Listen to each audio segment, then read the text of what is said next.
में राष्ट्रपति से संबंधित हमने कुछ आर्टिकल पिछले वीडियो में हम पढ़ चुके थे। आर्टिकल 52 से 62 तक हम चर्चा कर चुके थे। तो दोस्तों, आज हम चर्चा करेंगे राष्ट्रपति के विशेषाधिकार और किस तरह के उसके पावर्स है, किस तरह के सैनिक, विधायी, कार्यपालिका से संबंधित किस तरह के संवैधानिक अधिकार हैं, उन सभी के बारे में आज चर्चा करेंगे। तो दोस्तों, इससे पहले आप हमारे YouTube चैनल को सब्सक्राइब कर लीजिए और बेल आइकन को प्रेस कीजिए ताकि किसी तरह के कोई अपडेट्स आप मिस ना करें।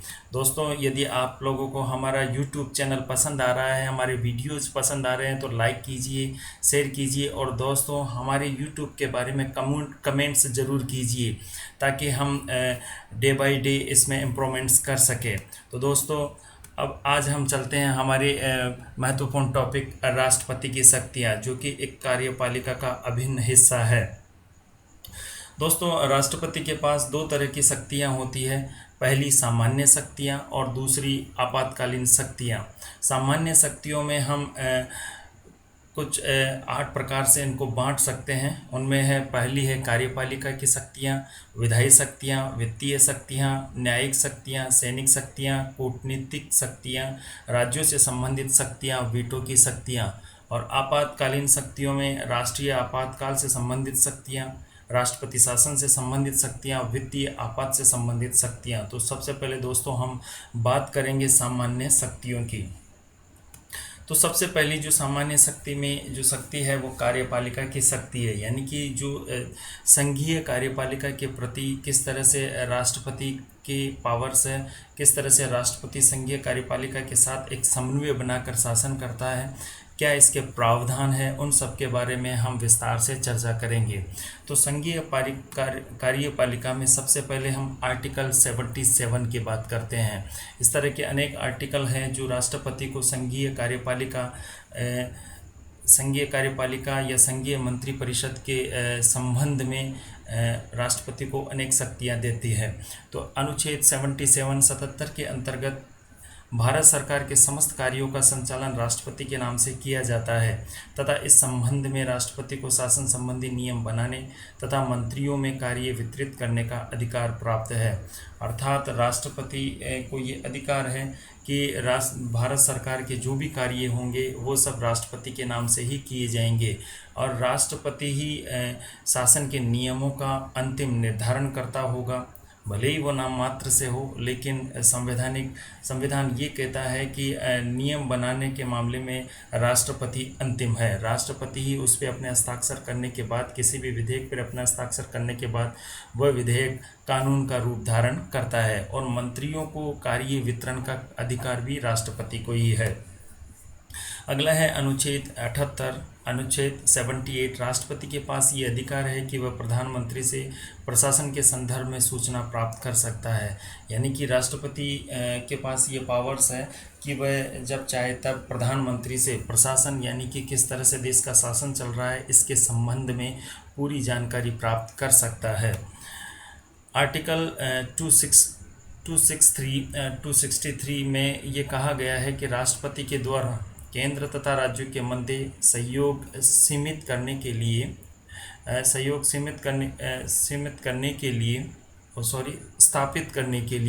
राष्ट्रपति के द्वारा केंद्र तथा राज्यों के मध्य सहयोग स्थापित करने के लिए, ये थोड़ी टाइपिंग मिस्टेक हो गई है, सहयोग स्थापित करने के लिए अंतर्राज्यीय परिषद का गठन किया जाएगा।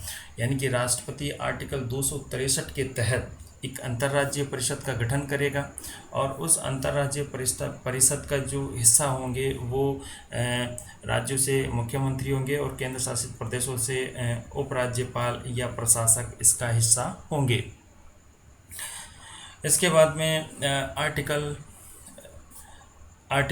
अनेक आर्टिकलों के तहत राष्ट्रपति के द्वारा अनेक नियुक्तियां की जाती है। उसमें प्रधानमंत्री तथा मंत्री की जो नियुक्ति है वो राष्ट्रपति के द्वारा की जाती है। महान्यायवादी की नियुक्ति, महान्यायवादी का जो उल्लेख है वो आर्टिकल 76 में है। सर्वोच्च न्यायालय तथा उच्च न्यायालय के न्यायाधीशों की नियुक्ति, राज्यों में राज्यपाल की नियुक्ति, लोकपाल की नियुक्ति, नियंत्रक तथा महालेखा परीक्षक यानी कि केग की नियुक्ति राष्ट्रपति के द्वारा की जाती है। केंद्र शासित प्रदेशों के जो प्रशासक होते हैं उनकी नियुक्ति नियुक्ति राष्ट्रपति के द्वारा की जाती है। केंद्रीय विश्वविद्यालयों के कुलपति यानी कि राज्यों में या कहीं पे भी केंद्रीय विश्वविद्यालय जो होते हैं उनके कुलपतियों की नियुक्ति भी राष्ट्रपति के द्वारा की जाती है। संघ लोक सेवा आयोग के अध्यक्ष यानी कि यूपीएससी के अध्यक्ष और उनके सदस्यों की नियुक्ति भी राष्ट्रपति के द्वारा की जाती है। मुख्य निर्वाचन आयुक्त तथा अन्य निर्वाचक आयुक्त यानी कि एक मुख्य निर्वाचक होता है और अन्य निर्वाचक आयुक्त कितने होते हैं? 2 होते हैं। उनकी नियुक्ति भी राष्ट्रपति के द्वारा की जाती है। राष्ट्रीय मानवाधिकार आयोग के अध्यक्ष और सदस्यों की नियुक्ति राष्ट्रपति के द्वारा की जाती है। राष्ट्रीय अनुसूचित जाति तथा अनुसूचित जनजाति आयोग तथा अन्य पिछड़ा वर्ग आयोग के अध्यक्षों की नियुक्ति और सदस्यों की नियुक्ति भी राष्ट्रपति के द्वारा की जाती है तथा समस्त इनके अलावा जितने भी समस्त केंद्रीय आयोगों के जो अध्यक्ष और सदस्यों की नियुक्ति भी राष्ट्रपति के द्वारा की जाती है। तो इस प्रकार से कार्यपालिका की शक्तियां हैं इसमें है। अब इनको अगर पद से हटाने की बात आती है, जिनकी नियुक्ति राष्ट्रपति करता है तो उनको पद से हटाने का अधिकार भी किसके पास है? राष्ट्रपति के पास ही है। लेकिन ये अनेक अलग अलग प्रक्रियाओं के द्वारा इसको हटाया जाता है। इसमें कुछ सर्वोच्च न्यायालय के न्यायाधीशों के परामर्श से, कुछ को इम्पीचमेंट यानी कि राष्ट्रपति के महाअभियोग जैसी ही प्रक्रिया अपनाकर हटाया जाता है। तो इस तरह के अलग अलग प्रोसेस है, उनके तहत राष्ट्रपति के द्वारा इनको पदच्युत किया जाता है। इसके बाद विधायी शक्तियों की बात करते हैं, यानी कि विधायी में यानी कि वैधानिक शक्तियाँ क्या क्या हैं। आर्टिकल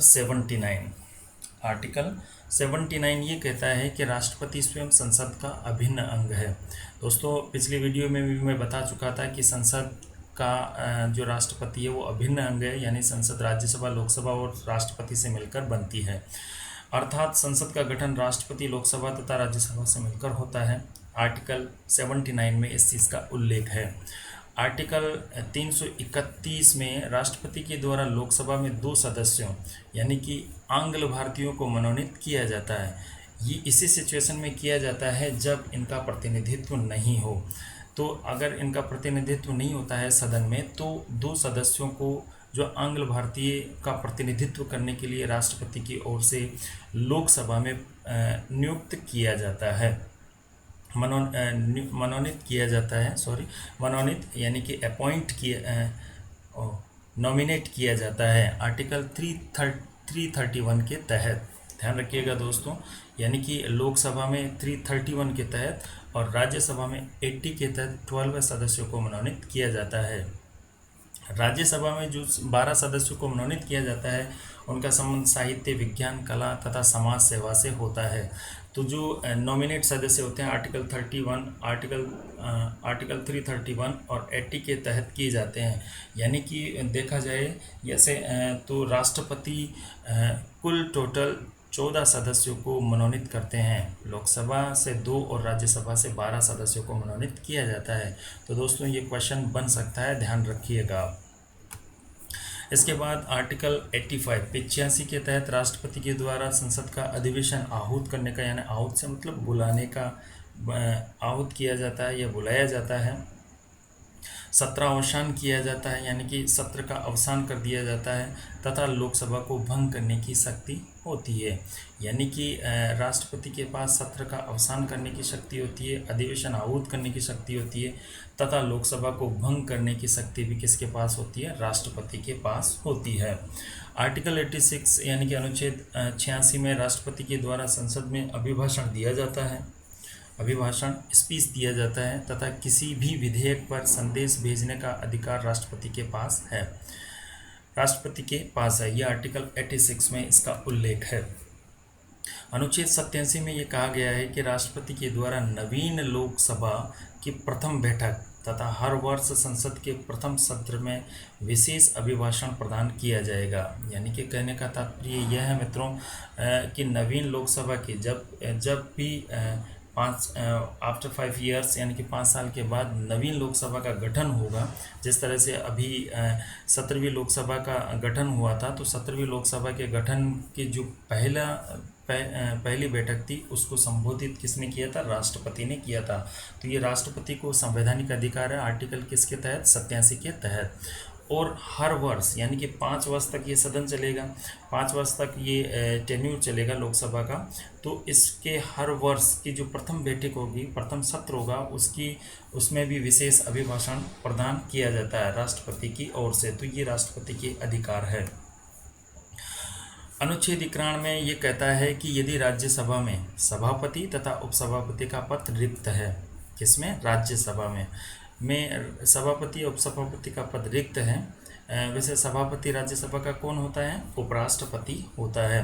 सभापति तथा उपसभापति का पद रिक्त है तो राष्ट्रपति के द्वारा राज्यसभा के किसी भी सदस्य को उसका सभापति बनाया जा सकता है। यह आर्टिकल 91 इस चीज़ की अथॉरिटी देता है, किसको? राष्ट्रपति को, कि राष्ट्रपति किसी भी व्यक्ति को सभापति या उपसभापति नियुक्त कर सकता है। कंडीशन क्या होनी चाहिए कि वो पद दोनों, सभापति या उपसभापति दोनों पद खाली होने चाहिए, तभी ऐसा कर सकते हैं। आर्टिकल 95, आर्टिकल 95, यदि लोकसभा में अध्यक्ष, आर्टिकल मतलब अनुच्छेद 95, यदि लोकसभा में अध्यक्ष और उपाध्यक्ष पद रिक्त है तो राष्ट्रपति के द्वारा लोकसभा के किसी भी सदस्य को उसका अध्यक्ष बनाया जाता है। यानी कि लोकसभा में यदि दोनों पद खाली है, अध्यक्ष और उपाध्यक्ष का, तो ऐसी स्थिति में राष्ट्रपति किसी भी व्यक्ति को लोकसभा का स्पीकर बना सकता है। ऐसा प्रोविजनल आर्टिकल 95 में है। इसके बाद आर्टिकल 103, ये विधायी शक्तियाँ पढ़ रहे हैं हम, किसकी? राष्ट्रपति से संबंधित विधायी शक्तियाँ। अनुच्छेद 103 ये कहता है कि केंद्रीय निर्वाचन आयोग के परामर्श पर राष्ट्रपति के द्वारा संसद सदस्यों की निर्योग्यता का निर्धारण किया जाता है। यानी कि यदि किसी संसद सदस्य की निर्योग्यता की बात है या संसद सदस्य को हटाना है तो पहले इसकी जांच कौन करेगा? निर्वाचन आयोग करेगा। और निर्वाचन आयोग जैसा परामर्श देगा राष्ट्रपति को, उस परामर्श को मानने के लिए कहीं ना कहीं राष्ट्रपति बाध्य है और राष्ट्रपति उसी के अनुसार डिसीजन लेगा। तो आर्टिकल 103 के तहत राष्ट्रपति को ये अधिकार है कि वह किसी भी संसद सदस्य की निर्योग्यता के निर्धारण कर सकता है या उसे पद से हटा सकता है। किसकी सलाह पर? केंद्रीय निर्वाचन आयोग के परामर्श पर।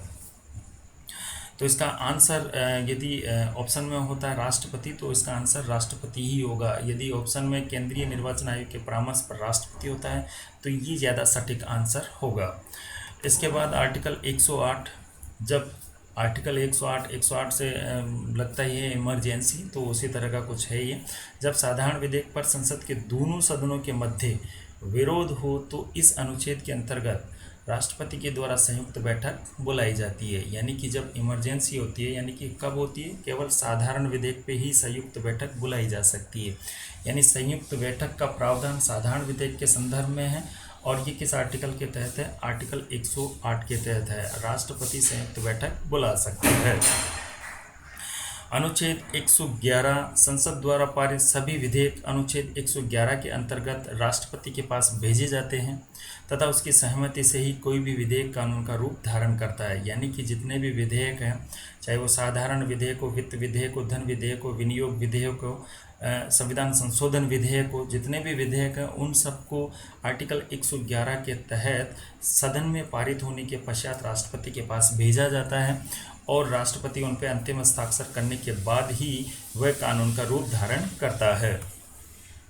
अनुच्छेद 123 जो कि अध्यादेश से रिलेटेड है। अनुच्छेद 123 ये कहता है कि जब संसद सत्र में ना हो, संसद सत्र में ना हो तथा किसी भी कानून का निर्माण आवश्यक हो गया हो, यानी कि संसद का या तो विघटन हो गया हो या संसद उस समय सत्र में नहीं हो, यानी कि ना तो शीतकालीन सत्र में हो ना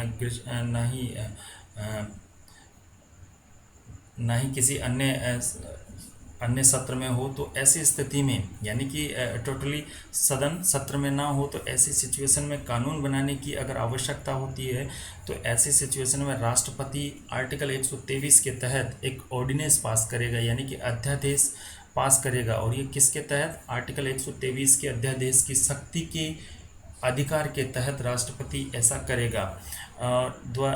तो माध्यम से राष्ट्रपति के द्वारा कानून निर्माण किया जा सकता है। यानी कि आर्टिकल 123 के अंतर्गत अध्यादेश की शक्ति के माध्यम से राष्ट्रपति के द्वारा कानून निर्माण किया जा सकता है।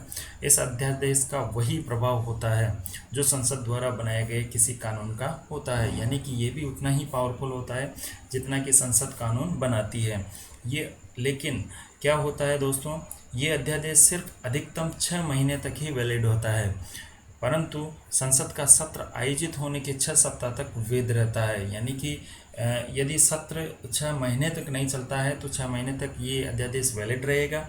और यदि मान लो कि इसको जारी करने के 1 महीने बाद ही यदि सदन सत्र में आ जाता है तो सिर्फ सत्र में आने के 6 सप्ताह तक ही ये अध्यादेश वैध रहेगा, उसके बाद ये अपने आप ही समाप्त हो जाएगा।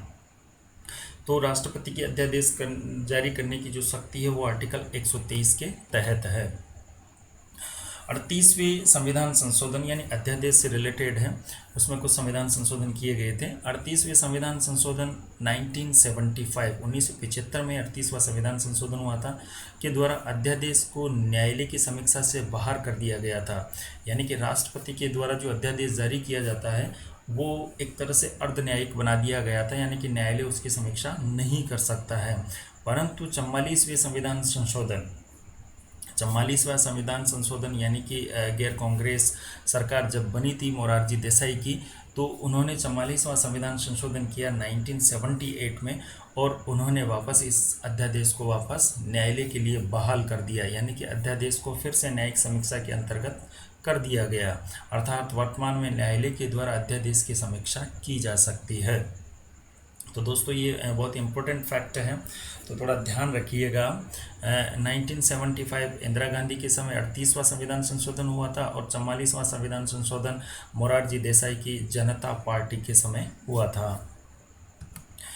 केंद्र के सभी आयोग अपना वास्तविक प्रतिवेदन राष्ट्रपति को सौंपते हैं, यानी कि जितने भी आयोग है, चाहे पिछड़ा वर्ग आयोग हो, अनुसूचित जाति, वित्त आयोग, जितने भी आयोग हैं वो सभी आयोग अपना वास्तविक प्रतिवेदन यानी रिपोर्ट, प्रतिवेदन से मतलब रिपोर्ट, राष्ट्रपति को सौंपते हैं, और राष्ट्रपति संसद के समक्ष रखवाता है। यानी कि राष्ट्रपति उन सभी रिपोर्ट्स को संसद के सामने रखवाता है या संसद में रखवाता है। इसके बाद में वित्तीय शक्तियाँ, यह हमने कार्यपालिका शक्तियाँ पढ़ ली है, कार्यपालिका से संबंधित विधायी शक्तियाँ, इसके बाद वित्तीय शक्तियाँ। वित्तीय शक्तियों में देखते हैं राष्ट्रपति की क्या क्या शक्तियाँ हैं। अनुच्छेद 112 आर्टिकल 112 है, राष्ट्रपति के नाम से प्रतिवर्ष वार्षिक वित्तीय विवरण बजट प्रस्तुत किया जाएगा। यानी कि हर वर्ष बजटीय भाषण के दौरान वार्षिक वित्तीय विवरण, यानी कि संविधान के आर्टिकल 112 में बजट शब्द का उल्लेख नहीं है दोस्तों। किसका उल्लेख है? वार्षिक वित्तीय विवरण का उल्लेख है। तो ये जो बजट रखा जाता है वार्षिक वित्तीय विवरण, ये आर्टिकल 112 के तहत राष्ट्रपति के नाम से रखा जाता है। हर वर्ष ऐसा होता है। राष्ट्रपति की सहमति से ही समस्त धन विधेयक लोकसभा में रखे जाते हैं। धन से मतलब मनी बिल्स। राष्ट्रपति की सहमति से ही समस्त धन विधेयक लोकसभा में रखे जाते हैं। यानी कि इसलिए धन विधेयक पर राष्ट्रपति हस्ताक्षर करने से कभी मना नहीं करता है, क्योंकि पूर्व सहमति होती है। आर्टिकल 280 अनुच्छेद 280 में राष्ट्रपति के द्वारा केंद्र तथा राज्यों के मध्य वित्त की समीक्षा के लिए वित्त आयोग का गठन किया जा सकता है। यानी कि राज्य और केंद्र के मध्य किस तरह से वित्त का डिवाइडेशन होगा, किस तरह से वित्त का धन का वितरण होगा, उन सब की समीक्षा के लिए एक वित्त आयोग का गठन किया जाता है, और राष्ट्रपति के द्वारा ही उसका गठन किया जाता है आर्टिकल 280 के तहत। आर्टिकल 267 अनुच्छेद 267 में आकस्मिक निधि पर राष्ट्रपति का नियंत्रण होता है। आर्टिकल 267 में आकस्मिक निधि का उल्लेख है, और उस आकस्मिक निधि पर नियंत्रण किसका होता है? राष्ट्रपति का होता है। तो दोस्तों इसके बाद न्यायिक शक्तियाँ क्या क्या है राष्ट्रपति की, देखते हैं। इसमें आर्टिकल 72 के तहत राष्ट्रपति किसी भी अपराधी के दंड को कम कर सकता है, रोक सकता है, उसके दंड को, यानी कि आर्टिकल 72 के तहत राष्ट्रपति किसी भी क्रिमिनल को, किसी भी अपराधी के दंड को कम कर सकता है और उसको रोक भी सकता है, चाहे वो कैसा भी दंड हो, दूसरे दंड में परिवर्तित कर सकता है। यानी मान लो किसी व्यक्ति को उम्र कैद है तो वो उसको दंड को कम करके 5 वर्ष कर सकते हैं, 2 वर्ष कर सकते हैं, या उसे क्षमा भी कर सकते हैं। यदि किसी व्यक्ति को फांसी की सज़ा प्राप्त है तो व्यक्ति को पूर्णतः समाधान दे सकते हैं, यानी कि बिल्कुल रिहा भी कर सकते हैं, और उसकी सज़ा को परिवर्तित करके फांसी से परिवर्तित करके वो उसको उम्र कैद में भी परिवर्तित कर सकते हैं। ऐसा अधिकार है राष्ट्रपति के पास। ये राष्ट्रपति की न्यायिक शक्तियों के संदर्भ में आर्टिकल 72 में इसका उल्लेख है। अनुच्छेद 143 143 में क्या है, राष्ट्रपति किसी भी सार्वजनिक महत्व के विषय पर सर्वोच्च न्यायालय से परामर्श ले सकता है। यदि राष्ट्रपति पर यह परामर्श बाध्यकारी नहीं होता है, यानी कि जो सर्वोच्च न्यायालय का जो न्यायाधीश, सर्वोच्च न्यायालय उनको जो परामर्श देता है राष्ट्रपति पर, वो बाध्यकारी कतई नहीं होता है। राष्ट्रपति द्वारा सर्वोच्च न्यायालय से परामर्श संबंधी प्रावधान भारत ने कनाडा से ग्रहण किया है, यानी कि ये सिस्टम आर्टिकल 143 का जो सिस्टम है संविधान में कनाडा से ग्रहण किया गया है। देखिए दोस्तों, परामर्श के अधिकार में एक अतिरिक्त जानकारी मैं आपको दे देता हूँ। सुप्रीम कोर्ट के द्वारा यदि किसी सार्वजनिक महत्व के विषय पर, किस विषय पर, सार्वजनिक महत्व के विषय पर राष्ट्रपति द्वारा परामर्श मांगा जाता है तो यह राष्ट्रपति को परामर्श प्रदान कर सकता है। कौन? सुप्रीम कोर्ट, अथवा परामर्श देने से इनकार कर सकता है। देखिए दोस्तों, यदि सार्वजनिक मामले में, सार्वजनिक महत्व के विषय पर यदि राष्ट्रपति उनसे किसी तरह का कोई परामर्श मांगता है तो सर्वोच्च न्यायालय उनको परामर्श दे भी सकता है और नहीं भी दे सकता है, दोनों चीज़ें हैं, ध्यान रखिएगा दोस्तों। परंतु यदि राष्ट्रपति के द्वारा 1950 के पहले की कोई संधि, समझौता आदि को लेकर सुप्रीम कोर्ट से परामर्श मांगा जाता है तो वहाँ पर सुप्रीम कोर्ट राष्ट्रपति को परामर्श देने के लिए बाध्य होगा, परंतु राष्ट्रपति सुप्रीम कोर्ट के द्वारा दिए गए परामर्श को मानने के लिए कतई बाध्य नहीं है। तो दोस्तों, दोनों सिचुएशन में राष्ट्रपति उनके परामर्श को मानने के लिए बाध्य नहीं है, लेकिन सुप्रीम कोर्ट 1950 से पहले के मामले में, पहले के संधि या समझौते के मामले में परामर्श देने के लिए बाध्य है, जबकि सार्वजनिक महत्व के विषय पर परामर्श देने के लिए बाध्य नहीं है। इसके बाद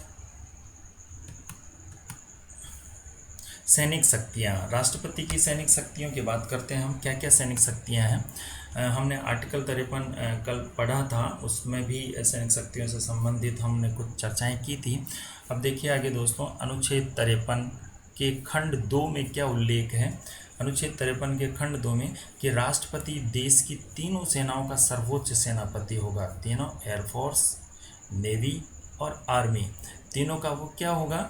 सर्वोच्च सेनापति होगा, तथा इस कारण तीनों सेनाओं के प्रमुखों की नियुक्ति कौन करता है? राष्ट्रपति के द्वारा की जाती है, तथा संसद की सहमति से राष्ट्रपति द्वारा युद्ध की घोषणा एवं भारत की सेना को दूसरे देशों में भेजा जाता है। संसद की सहमति से मतलब मंत्रिपरिषद, यानी कि मंत्रिमंडल की सहमति से, मंत्रिमंडल की लिखित सहमति से राष्ट्रपति के द्वारा युद्ध की घोषणा या भारत की सेना को दूसरे देशों में भेजा जाता है।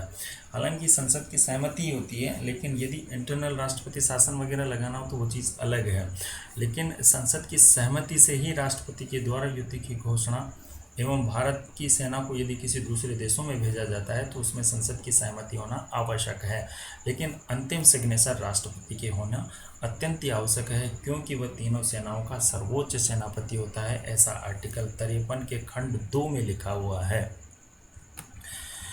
कूटनीतिक शक्तियाँ क्या है? कूटनीतिक शक्तियाँ देखते हैं दोस्तों। राजदूतों की नियुक्ति राष्ट्रपति के द्वारा की जाती है तथा भारत सरकार के द्वारा सभी अंतर्राष्ट्रीय संधियां एवं सम्मेलन राष्ट्रपति के नाम से ही किए जाते हैं। यानी कि राजदूत यानी एम्बेसडर, यानी कि दूसरे देश में भारत के जो प्रतिनिधि जाते हैं, यानी कि इंडियन फॉरेन सर्विसेज से जो सेलेक्ट होकर जो सर्विसमैन जाते हैं वो राजदूत की पोस्टों पर नियुक्त होते हैं। तो उनकी नियुक्ति राष्ट्रपति के द्वारा ही की जाती है। तथा भारत सरकार के द्वारा सभी अंतर्राष्ट्रीय संधियां यानी कि कोई भी यदि संधि की जाती है तो वो भारत सरकार के द्वारा तो वो राष्ट्रपति के नाम से ही की जाएगी। और सम्मेलन एवं सम्मेलन राष्ट्रपति के नाम से ही किए जाते हैं। यहाँ तक कि दोस्तों यदि कोई अंतर्राष्ट्रीय पुरस्कार प्राप्त करता है तो उसमें भी राष्ट्रपति की सहमति होना अत्यंत आवश्यक है। इसके बाद राज्यों से संबंधित शक्तियों में क्या है, इसमें राष्ट्रपति की सहमति से ही संसद द्वारा नए राज्य का पुनर्गठन, क्षेत्र तथा नाम में परिवर्तन किया जाता है। आप सभी को विदित है कि संविधान के भाग एक में आर्टिकल 2, 3, 4 में ये उल्लेख है कि किस तरह से राज्य का पुनर्गठन किया जाएगा, उसके क्षेत्र में बदलाव किया जा सकता है, उसके नाम में परिवर्तन किया जा सकता है। ये शक्ति संसद को होती है। लेकिन संसद में जो ये इस तरह के कोई विधेयक यदि रखे जाते हैं तो वो राष्ट्रपति की पूर्व अनुमति से ही संभव है, ऐसा संभव हो सकता है। लेकिन दोस्तों यहाँ पे मैं आपको एक चीज़ और बता देता हूँ कि ये सब चीज़ें संविधान संशोधन के अंतर्गत नहीं आती है। यानी कि किसी भी राज्य का पुनर्गठन किया जाता है या फिर उसका किसी नए राज्य का निर्माण किया जाता है या उसके क्षेत्र में परिवर्तन किया जाता है, नाम में परिवर्तन किया जाता है, तो इन सब के जो बिल होते हैं, इन सब को बिल को रखने के बाद में जो प्रोसेस होता है एक संवैधानिक संशोधन प्रोसेस नहीं कहलाता है। यानी कि ये सब चीज़ें संविधान संशोधन से बाहर है। एक साधारण विधेयक से ही ये सब पॉसिबल है, सब हो जाता है। इसके बाद वीटो से मतलब निषेधाधिकार यानी कि मना करने का अधिकार की शक्तियाँ। वीटो की शक्तियाँ क्या क्या होती है? वीटो शक्ति राष्ट्रपति की विधायी शक्ति का अंग है। यानी कि ये विधायी शक्तियाँ होती है और उन्हीं का एक पार्ट है वीटो शक्ति। तथा भारतीय राष्ट्रपति के द्वारा 3 प्रकार के वीटो का प्रयोग किया जाता है। देखते हैं दोस्तों कौन कौन से वीटो हैं। हमने राज्यपाल के टॉपिक पे हमने जब चर्चा की थी तब भी हमने इन वीटो की बात की थी। उनमें से पहला वीटो राष्ट्रपति के पास जो वीटो है वो है पूर्ण या अत्यंतिक वीटो। यानी कि पूर्ण अत्यंतिक वीटो यानी कि नाम से ही जाहिर हो रहा है कि पूर्ण या अत्यंतिक वीटो यानी कि पूर्णतः से मना कर देना। पूर्ण या अत्यंतिक वीटो यानी कि पूर्णतः मना कर देना। अब ऐसा किस कंडीशन में होता है देखते हैं। यदि राष्ट्रपति किसी भी गैर सरकारी विधेयक पर हस्ताक्षर से मना कर सकता है। गैर सरकारी का मतलब होता है कि यानी कि ऐसा बिल जो सरकार के द्वारा नहीं रखा गया है। यानी कि जो तात्कालिक सरकार होती है उस सरकार के किसी मंत्री द्वारा जो बिल रखा जाता है वो सरकारी विधेयक होता है, सरकारी बिल होता है। और किसी गैर सरकार के द्वारा या किसी मंत्री या मंत्री परिषद के बाहर यदि कोई भी व्यक्ति बिल रखता है तो वो गैर सरकारी विधेयक कहलाता है। तो ऐसे बिल पर राष्ट्रपति हस्ताक्षर करने से बिल्कुल मना कर सकता है। ये राष्ट्रपति के पास पावर होता है। किस पावर के तहत? पूर्ण या अत्यंतिक वीटो के तहत ऐसा वो कर सकते हैं। निलंबनकारी वीटो, दूसरा वीटो है निलंबनकारी। इसमें राष्ट्रपति विधेयक को मंत्रिपरिषद के पास पुनर्विचार के लिए लौटा सकता है या भेज सकता है। ये निलंबनकारी वीटो होता है। या निलंबन यानी कि देरी करना, किसी भी वीटो या किसी भी बिल पर हस्ताक्षर करने में एक तरह से डिले करना, तो उसके लिए क्या निलंबन यानी कि देरी करना, तो उसे पुनर्विचार के लिए वापस भेज देना ताकि कुछ समय और बर्बाद हो। तो ऐसी स्थिति के लिए निलंबनकारी वीटो का प्रयोग राष्ट्रपति कर सकता है। इसके बाद जेबी से मतलब जो जेब होती है, पॉकेट निषेधाधिकार वीटो यानी कि पॉकेट निषेधाधिकार वीटो, जेबी निषेधाधिकार वीटो। इसमें राष्ट्रपति ना तो विधेयक को सहमति प्रदान करता है ना ही सहमति देने से इनकार करता है। अर्थात विधेयक राष्ट्रपति के पास सुरक्षित पड़ा रहता है। यानी कि इसमें ना तो वो मना करते हैं और ना ही हाँ करते हैं। तो इस सिचुएशन में और संविधान इस चीज़ में बिल्कुल मौन है कि राष्ट्रपति विधेयक को कितने भी दिन रख सकते हैं। तो ये जेबी निषेधाधिकार वीटो है या जेबी वीटो है। जेबी वीटो का एक बार भारत के इस संवैधानिक इतिहास में एक बार इसका प्रयोग किया गया है। 1986 में डाकघर विधेयक आया था, उस पर तत्कालीन राष्ट्रपति ज्ञानी जेल सिंह ने जेबी वीटो का प्रयोग किया था। तो दोस्तों इस तथ्य को आप थोड़ा याद रखना। उस समय ज्ञानी जेल सिंह राष्ट्रपति थे भारत के, और डाकघर विधेयक 1986 में इस वीटो का जेबी वीटो का प्रयोग ज्ञानी जेल सिंह ने किया था। तो दोस्तों आप सभी को हमारा वीडियो कैसा लगा? यदि आपको वीडियो पसंद आ रहे हैं तो दोस्तों लाइक कीजिए, शेयर कीजिए, और किसी तरह की कोई कमियां आपको दिख रही है या दोस्तों कोई अच्छे लग रहे कुछ भी प्रॉब्लम्स है तो आप हमें अप्रिशिएट कीजिए, ताकि हम डे बाय डे इनमें इम्प्रूवमेंट करें। और दोस्तों मैं आप लोगों को मैं पहले भी कह चुका हूं कि मैं पॉलिटिकल साइंस का सिलेबस ऑलमोस्ट पूरा करवाऊंगा और टाइम से करवाऊंगा। तो दोस्तों आप सभी का बहुत बहुत धन्यवाद हमारे साथ बने रहने के लिए। Thank you very much.